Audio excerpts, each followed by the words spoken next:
এই যে দেখেন এই পাতাটা একদম পুড়ে গেছে। এই যে দেখেন মানে একদম পুড়ে একদম শুকাই গেছে। এই যে দেখেন আগালের মেইন পাতাগুলো, সেই পাতাগুলো এইভাবে পুড়ে পুড়ে গেছে। এই যে দেখেন এভাবে হলে কিন্তু আপনাদের গাছের মানে ভুট্টার ফলনটা অনেকটা কমে যেতে পারে। আসসালামু আলাইকুম বন্ধুরা, আজকে আমরা জানবো ভুট্টা খেতে প্রথম সেচের সময় কেন পটাশ সার প্রয়োগ করা যাবে না, বা পটাশ সার প্রয়োগ করলে কী কী ক্ষতি হতে পারে।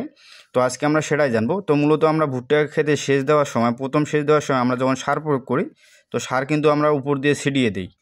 তো উপর দিয়ে ছিটিয়ে দেওয়ার সময় আমরা বিভিন্ন রকমের সার প্রয়োগ করি, যেমন ইউরিয়া, মাটিয়া, জিপ, পটাশ, এগুলো প্রয়োগ করে থাকি। তো এর মধ্যে দেখেন এই সারগুলো কিন্তু ছিটানোর সময় আমাদের গাছের উপরে পড়ে, গাছের উপরে পড়ার কারণে এই যে এই গাছের পাতাগুলো এভাবে পুড়ে পুড়ে যাচ্ছে। তো মূলত এটাতে কিন্তু মাটিয়া সারটা পড়াতেই এতটুকু ক্ষতি হচ্ছে। মাটিয়া সারের সাথে জিপ সার বা ম্যাগনেসিয়াম দিলে কিন্তু আঠালো হয়ে এভাবে পুড়ে যায়।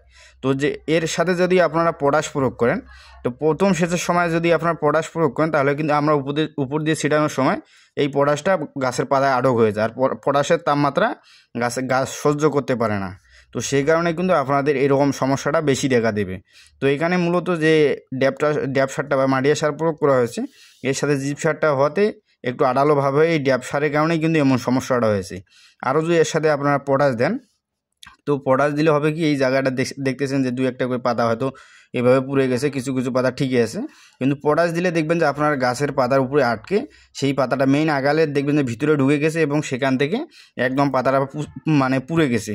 এবং এর সাথে হবে কি, যখন আর শীত পড়বে সকালবেলা, তো শীত পড়ার সাথে সাথে এখানে মানে পচনের সৃষ্টি হবে। পচন সৃষ্টি হওয়াতে দেখবেন যে আগালটা আপনার পুরোপুরি পচে একদম গলে পড়তেছে।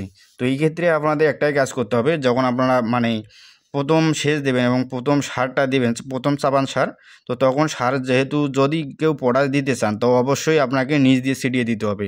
আর যেহেতু এখনও গাছ ছোটো, তাই একটু মানে পটাশ সার প্রথম অবস্থায় না দেওয়ার পর দ্বিতীয়বার দিতে পারেন নিচ দিয়ে ছিটিয়ে, কিন্তু প্রথম অবস্থায় পটাশ না দিয়ে আপনারা ইউরিয়া এবং ড্যাবা এবং ম্যাগনেসিয়াম এগুলো দিতে পারেন, তাহলে একটু ক্ষতিটা কম হবে।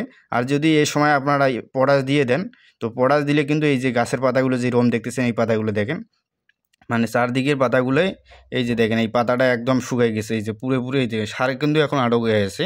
তো এই সার যেহেতু শীত মানে সকালবেলা যারা সার দেয়, তো তাদের কিন্তু এই সমস্যাটা বেশি লক্ষ্য করা যায়, কারণ শীতের সময় ড্যাপ সারটা একটু বেশি আটক হয়ে যায়।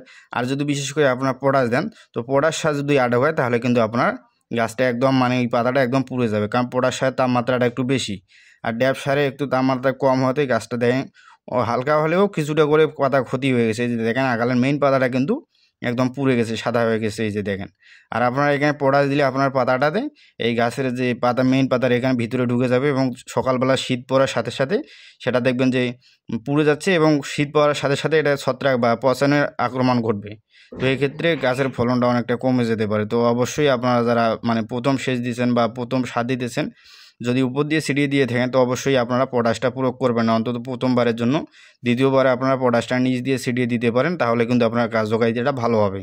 তো অবশ্যই যারা প্রথম সেচ দিতেছেন, তো আপনারা ইউরিয়া এবং মাটিয়া এবং অন্য কোনো সার দেন, কিন্তু পটাশ সারটা আপনারা প্রথমবার না দিয়ে পরের বার দিতে পারেন, তাহলে কিন্তু ভালো হবে। আপনার গাছটা সুস্থ থাকবে, পাতাগুলো ভালো থাকবে এবং পাতা ভালো থাকলে আপনার গাছের ফলনটা ভালো থাকবে। তো বন্ধুরা, আজকে এ পর্যন্তই। সবাই ভালো থাকবেন। যদি ভিডিওটি ভালো লাগে, অবশ্যই আমাদের চ্যানেলটি সাবস্ক্রাইব করে দেবেন এবং ভিডিওটি একটি লাইক এবং একটি কমেন্ট করে জানিয়ে দিবেন কেমন হয়েছে। সবাই ভালো থাকবেন।